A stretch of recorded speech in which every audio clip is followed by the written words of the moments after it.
Buenas tardes, mi nombre es Viviana Juliet Vanegas Castellanos, soy estudiante de la Universidad Nacional Abierta de Distancia en el programa Psicología y el tema que vamos a abordar hoy será psicobiología del estrés.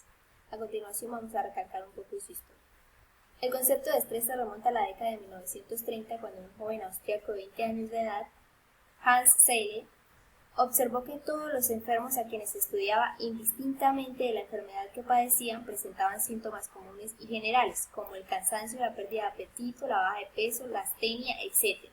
Esto llamó mucho la atención de Seyle, quien lo denominó el síndrome de estar enfermo. En la Escuela de Medicina de la Universidad McGill, desarrolló sus famosos experimentos del ejercicio físico extenuante con ratas de laboratorio con las que se comprobó la elevación de las hormonas suprarrenales, ACTH, adrenalina y noradrenalina, la atrofia del sistema linfático y la presencia de úlceras drásticas. Al conjunto de estas alteraciones orgánicas el Dr. Seyle las denominó estrés biológico. Consideró entonces que varias enfermedades desconocidas como la cardíaca, la hipertensión arterial y los trastornos emocionales o mentales no eran sino la resultante de cambios fisiológicos debido a su prolongado estrés en los órganos de choque mencionados y que estas alteraciones podrían estar predeterminadas genética o constitucionalmente.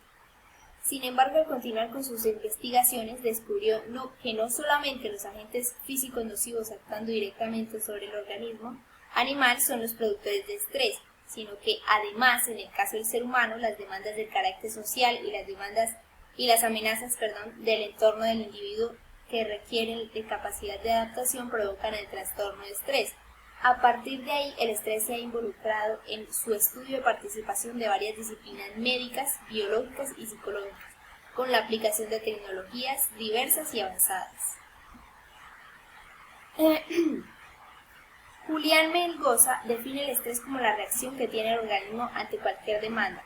Es un estado de fuerte tensión psicológica en la preparación para el ataque o huida.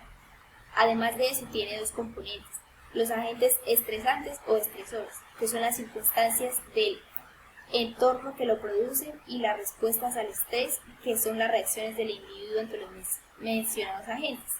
El estrés también se puede definir a partir de estímulos físicos y sociales que someten a las personas a demandas que no pueden satisfacer de forma adecuada el tiempo que perciben la necesidad de satisfacerla. Se produce entonces un desajuste entre demandas ambientales y recursos disponibles. En la descripción de enfermedad, a la que Seyle llamó síndrome de adaptación, se distinguen tres fases: la reacción de alarma, el estado de resistencia y la fase de agotamiento. En la reacción de alarma, el organismo amenazado por las circunstancias se altera fisiológicamente por la activación de una serie de glándulas, especialmente en el hipotálamo y la hipofisis, ubicada en la parte inferior del cerebro, por las glándulas suprarrenales localizadas sobre riñones en la zona posterior de la cavidad abdominal. El cerebro, al detectar la amenaza o riesgo, estimula al hipotálamo, que produce factores liberadores, los cuales constituyen sustancias específicas y actúan como mensajeros para zonas corporales también específicas. Una de estas sustancias es la hormona denominada ACTH, adrenal corticotrópica hormona, que funciona como un mensajero fisiológico que viaja por la torrente del sanguíneo hasta la corteza de la glándula suprarrenal, que bajo el influjo de tal mensaje produce la cortisona u otras hormonas llamadas corticoides. A su vez, otro mensaje que viaja por la vía nerviosa desde el hipotálamo hasta la médula suprarrenal activa la secreción de adrenalina. Estas hormonas son responsables de las reacciones orgánicas en toda la economía corporal. En el estado de resistencia se produce cuando un individuo es sometido en forma prolongada a la amenaza de agentes lesivos físicos, químicos, biológicos o sociales.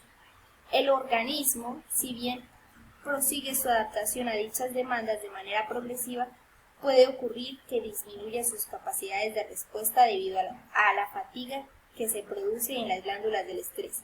Durante esta fase suele ocurrir el equilibrio dinámico u homeostasis entre el medio ambiente interno y externo del individuo. Así, el organismo tiene la capacidad para resistir mucho tiempo, no hay problema alguno. En caso En caso contrario, sin duda, avanzará a la siguiente fase. Y por último, la fase de agotamiento, que se da cuando la disminución progresiva del organismo frente a una situación de estrés prolongado conduce a un estado de gran deterioro, con pérdida importante de las capacidades fisiológicas. Con ello sobreviene la fase de agotamiento, en la cual el sujeto suele discurrir ante las demandas, pues se reduce el mínimo de sus capacidades de adaptación e interrelación con el medio. Y esto sería todo. Muchísimas gracias por la atención. Hasta luego.